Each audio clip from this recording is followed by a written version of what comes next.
Imagine you are standing at the threshold of your dream life. You whisper one question to the universe, and it answers you back. What would you ask for? What if I told you that this isn't fantasy, that this is your birthright?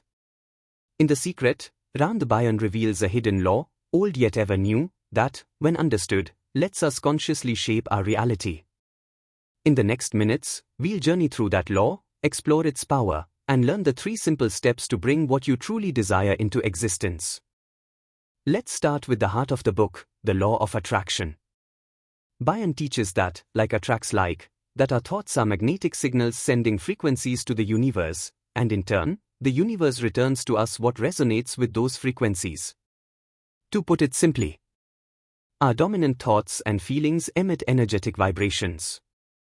The universe, like a mirror, reflects back experiences that match those vibrations.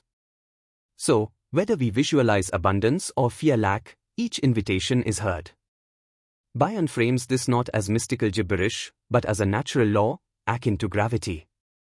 Whether or not you believe in it, it's always operating.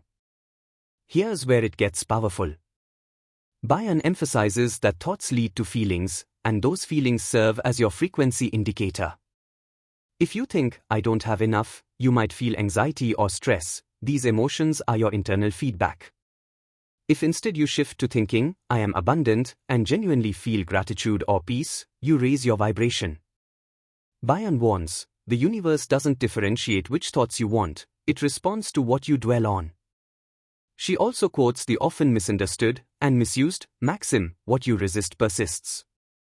In resisting what you don't want, you inadvertently give it energy, and therefore attract more of it. This is where Byrne gives actionable structure. She explains that applying The Secret involves a 3-step creative process. Ask. Define clearly what you want. Be specific, write it in present tense, as if it's already yours. Example, I am so grateful for my ideal job that energizes me. Believe. Trust that the desire is already on its way. Let go of doubt, fear, and negative evidence. Act as if the desire is real, feel it, talk about it, live in that energy. Receive. Feel the emotion of fulfillment now. Let gratitude envelop you as though the wish has manifested. Expect that what you've asked for is arriving, even before you see physical evidence. Byrne suggests that expectation is a powerful attractor in itself. She also layers in tools to accelerate the process: visualization, affirmations, gratitude, and clearing resistance. Byrne doesn't leave it abstract, she applies The Secret to every arena of life. Wealth abundance, instead of worrying about bills or lack, you imagine financial ease, feel it, and allow that signal to magnetize abundance. Health body, you focus on vitality, strength, well-being, rather than illness. You speak life into your body. Relationships, you envision the love, respect, harmony you want. You hold the vibration of being loved or being loving first. She also reminds us, don't focus on the absence, focus on the presence. Don't lament loneliness, focus on love waiting for you. These stories underscore the intimate, human side of The Secret, your inner world shaping your outer world.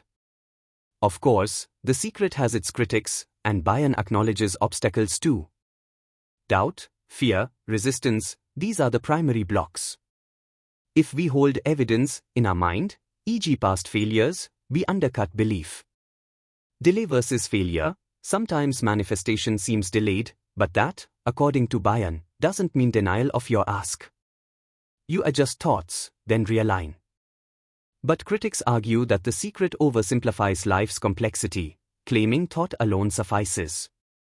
They point out that not all outcomes are in our control, that systems, resources, and external forces matter.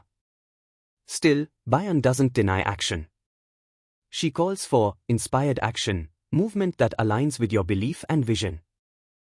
Byrne invites us into a new identity, that of a conscious creator. Always. Every thought, word, and feeling is part of co-creating our lives. She ends by encouraging gratitude as a daily practice, not just for what you already have, but for what's on its way. gratitude amplifies the signal. And she suggests this isn't a project to finish, it's a lifelong journey. You continually refine beliefs, shift feelings, and adjust your vibration. Now that you know the secret, what will you ask? What belief will you hold? Try this, write one clear desire. Then, for 5 minutes each morning, visualize, feel gratitude, and believe. See what begins to shift. If this video sparked something inside you, like or subscribe, so we can continue exploring powerful ideas together. Share in the comments what you'd like to attract using the secret. Remember, you are not a victim of life, you are its architect.